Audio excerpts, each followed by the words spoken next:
Hola, bienvenidas a nuestro contenido sobre fotosíntesis.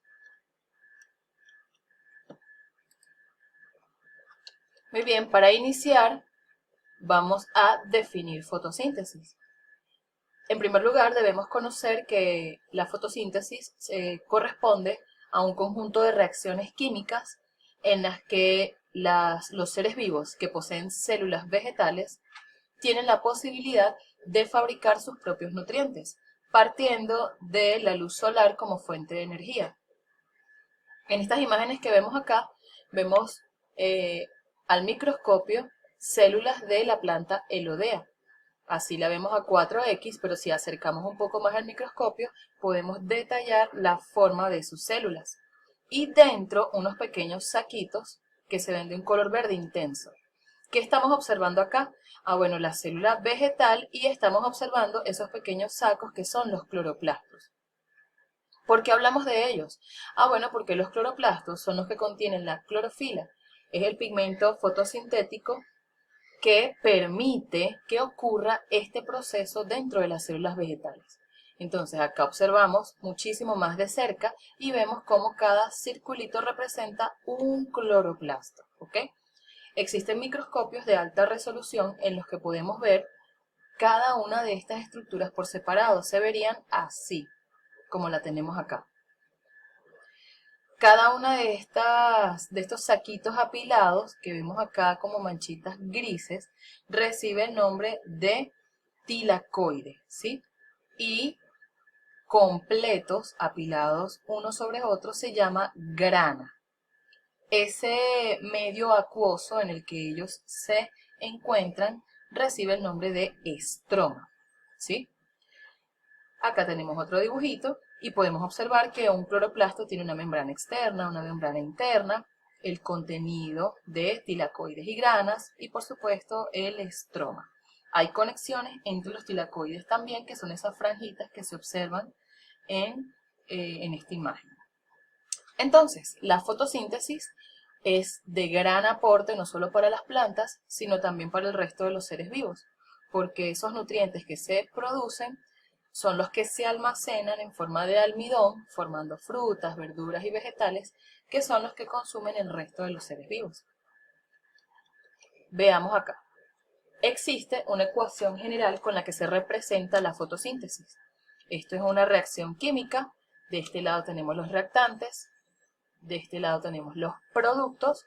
Veamos cómo sería esa reacción química de la fotosíntesis. Se lee de la siguiente forma. Se va a combinar agua, no una molécula sino 6 de dióxido de carbono y en presencia del cloroplasto, que es el que contiene la clorofila, y la luz solar, se va a producir glucosa, ¿sí? Que esto va a ser transportado en la savia elaborada de esa planta y cuando se combine con otras moléculas de glucosa va a formar el almidón, ¿ok? También se libera al ambiente oxígeno. Este oxígeno que se libera al ambiente queda disponible para ser utilizado por los otros seres vivos. Muy bien, en esta representación esquemática tenemos todo el proceso de fotosíntesis que ya lo vamos a estudiar. Lo primero que tenemos que saber es que hay reacciones que dependen exclusivamente de la luz y se les llama reacciones dependientes de la luz. Estas ocurren en la membrana de los tilacoides. Y existen otro conjunto de reacciones que reciben el nombre de ciclo de Calvin y son las que no dependen de la luz. Las reacciones no dependientes de la luz ocurren en el estroma. Muy bien, estas reacciones que dependen de la luz se subdividen en dos. Reciben el nombre de fotosistemas, fotosistema 2 y fotosistema 1. Estudiemos con detalle cada uno. Muy bien, la energía proveniente del Sol se manifiesta en fotones de luz. Ellos llegan, impactan o chocan con las moléculas de clorofila que se encuentran en las plantas. Esta molécula se altera liberando electrones, ¿ok?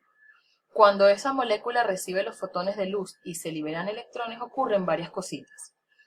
En primer lugar, al mismo tiempo que está ocurriendo esto con la clorofila, esos fotones de luz permiten que la molécula de agua se separe en sus elementos constituyentes. A este proceso lo llamamos fotólisis del agua. Veamos acá, H2O, que es una molécula de agua, en presencia de esa energía, se va a separar liberándose el hidrógeno que queda disponible para los siguientes procesos y el oxígeno que se va a combinar para ser liberado al ambiente. ¿Ok? Lo segundo que va a ocurrir es que esos electrones disponibles van a ser recibidos por un conjunto de moléculas, ¿ok? Que las tenemos representadas acá con esferas rosadas. A este conjunto de moléculas las llamamos cadena transportadora de electrones. ¿Por qué? Porque tienen la capacidad de agarrar estos electrones y pasárselos de una a otra, liberando energía que es utilizada para producir ATP. Repito, estos dos electrones vamos a suponer que son un marcador que utilizamos en la pizarra, ¿ok? Y esta cadena transportadora de electrones vamos a imaginar que es una fila de ustedes, de sus compañeras sentadas allí en el salón de clase, una detrás de la otra. Y yo le entrego el marcador a la primera niña y le digo, pásalo, hasta que llegue hasta el final. Cada una de ustedes toma el marcador y se lo pasa a su compañera de atrás, ¿verdad que sí?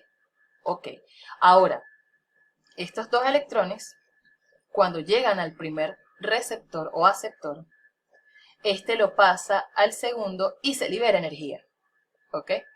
Todas las moléculas cuando se rompen van a liberar una cantidad de energía. Entonces imagínense ese proceso repetido, repetido, repetido.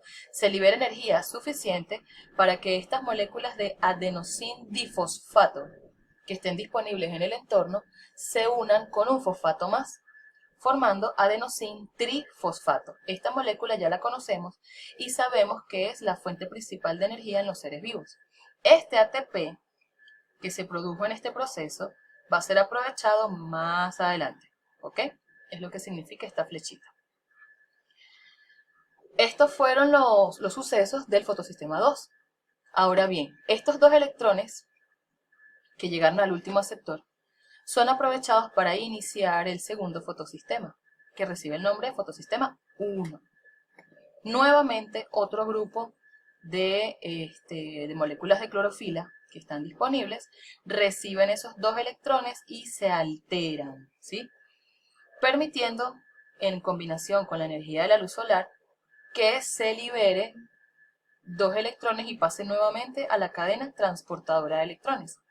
Esta cadena es particularmente distinta porque el último receptor es una molécula que se llama NADP, ¿sí? Nosotros acá en la fotólisis del agua dijimos que se producía hidrógeno y quedaba disponible para el resto de las reacciones químicas, ¿verdad que sí? Muy bien, mira lo que va a pasar. Este último receptor que se llama NADP va a aprovechar la energía liberada de la cadena transportadora de electrones para unirse con un hidrógeno, transformándose así en NADPH. ¿Lo ven? Entonces, esta nueva molécula que se ha formado se va a incorporar en el siguiente proceso. De esta manera culminan las fases que dependen estrictamente de la luz y comienza algo que se llama ciclo de Calvin. En el ciclo de Calvin participan las moléculas que se han producido en el resto de los procesos anteriores, que es el ATP, el NADPH, y también se absorbe o se utiliza el dióxido de carbono que está en el ambiente.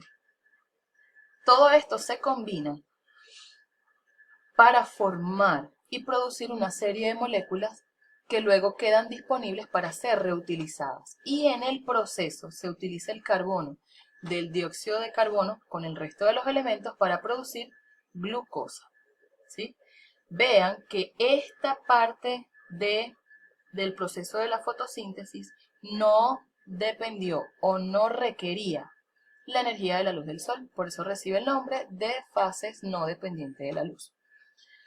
Lo que no debemos confundir es si ocurre de noche o de día, no tiene nada que ver con eso, ¿ok? Tiene que ver con que si esas moléculas requieren o no la energía proveniente de la luz del sol. Ahora bien, vamos a hacer una serie de preguntas que pudieran servirnos para analizar el proceso.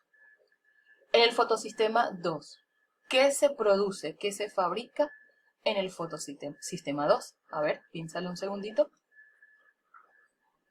Muy bien, se produce ATP y se libera oxígeno como sustancia de desecho al ambiente.